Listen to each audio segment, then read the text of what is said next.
हारून भाई, तसव्वुफ की बुक्स में राज़ी ब रज़ा का बड़ा जिक्र है, तो इसको ज़रा आसान अल्फाज में थोड़ा समझाएं कि ये बेसिकली है क्या, इसका मफ़हूम क्या है। औज़ु बिल्लाहि मिनश शैतानिर रजीम, बिस्मिल्लाहिर रहमानिर रहीम। आप देख रहे हैं वजदान मन की बात हारून रशीद के साथ। नवी साहब ने सवाल किया है राज़ी ब रज़ा कि तसव्वुफ की किताबों में बुज़ुर्ग हज़रात काफ़ी इस बात की तलकीन करते हैं कि राज़ी ब रज़ा, ठीक है। तो बड़ा आसानी के साथ आपको मैं समझाऊंगा राज़ी ब रज़ा किसे कहते हैं। ये इसका मतलब ये होता है कि इस मखलूक़ात को, इस पूरी कायनात में जितनी भी मखलूक़ात हैं ये अल्लाह की हैं और ये अल्लाह के लिए ही हैं।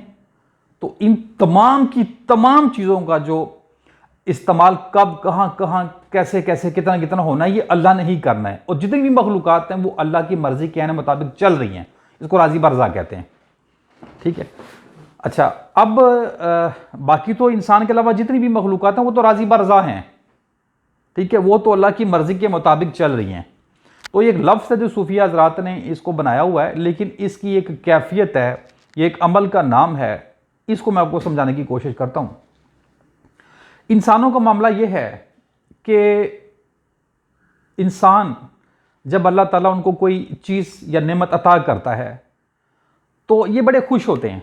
ये कहते हैं कि हमने बड़े अच्छे काम किए थे, सही काम किए थे, नेक काम किए थे, तो अल्लाह ने हम पे बड़ा करम कर दिया, बड़ा फजल कर दिया, तो हमें ये बख्श दिया, ये बख्श दिया, ये दे दिया। तो ये खुश होता है, ये शही बिगाड़ता है, ठीक है। ये इसका ये रिएक्शन आता है किसी चीज़ के मिल जाने पे, किसी नेमत के मिल जाने पे ये शोखियाँ मारता है। अच्छा, जब कोई लॉस हो जाता है, नुकसान हो जाता है, कोई नेमत छिन जाती है, तो फिर ये रोता है, ये चीखता है, चलाता है, हम लुट गए, हम मर गए, शायद यूं हो गया है, शायद यूं हो गया है, शायद कोई गलती हो गई है, इसलिए नेमत छिन गई है, ठीक है। मतलब इसको जब कोई फ़ायदा होता है तो ये खुश होता है, जब इसको फ़ायदा दुनियावी नहीं होता, नुकसान में जाता, तो ये दुख होता है, ये नाराज़ होता है। और एक शख्स ऐसा होता है कि वो इन दोनों के जैसा नहीं होता, वो मुस्तकिल मिजाज होता है। मतलब वो कोई फ़ायदा होने पे खुश नहीं होता और कोई नुकसान होने से नाराज़ नहीं होता, उसको दुख नहीं होता। मतलब उसकी ज़िंदगी में फ़ायदा और नुकसान एग्जिस्ट ही नहीं करता, ठीक है।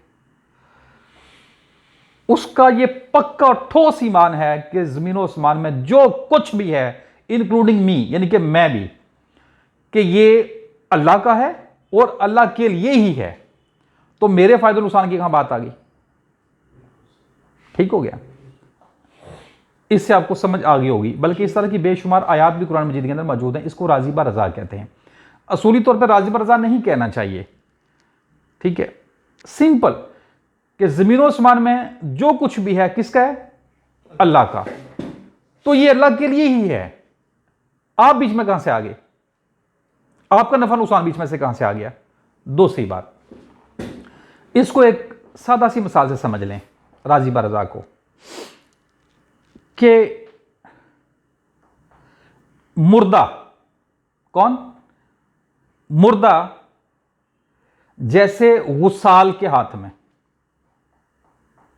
मतलब एक शख्स मुर्दा है और उसको एक शख्स गुसल दे रहा है। अब जो गुसल देने वाला शख्स है वो जिस तरह से चाह रहा है, जो जो कर रहा है, जैसे जैसे कर रहा है मुर्दे के साथ, मुर्दा आगे से कोई रिएक्ट नहीं कर रहा, नहीं कर रहा ना। अगर किसी जीते जागते इंसान की यह कैफियत हो जाए तो वो राज़ी ब रज़ा के मर्तबे पे है, ठीक है। यानी कि जैसे गुसल देने वालों के हाथ में मुर्दा है, वो कुछ नहीं, उसके अंदर मैं को बोलचाल है ही नहीं, वो उसको कुछ नहीं कह सकता कि यूं ना करो, यूं ना करो, ऐसा ना करो, वैसा ना करो, यानी कि कोई रिएक्शन नहीं है। इसी तरह अगर आप ये मकाम और मर्तबा हासिल करना चाहते हैं तो इस कैफियत को जान लें, समझ लें और ख़ुद को इस तरह का मुर्दा बना लें कि आपकी ज़ुबान ही नहीं है, आपका ख्वाहिश ही नहीं है, आपका इरादा ही नहीं है, ठीक है। इसी तरह जैसे एक मुर्दा गुस्ल देने वाले के हाथ में है ना, इसी तरह सारी कायनात अल्लाह ताला के हाथ में है। आगे से कोई रिएक्शन नहीं करता, सिर्फ इंसान करता है।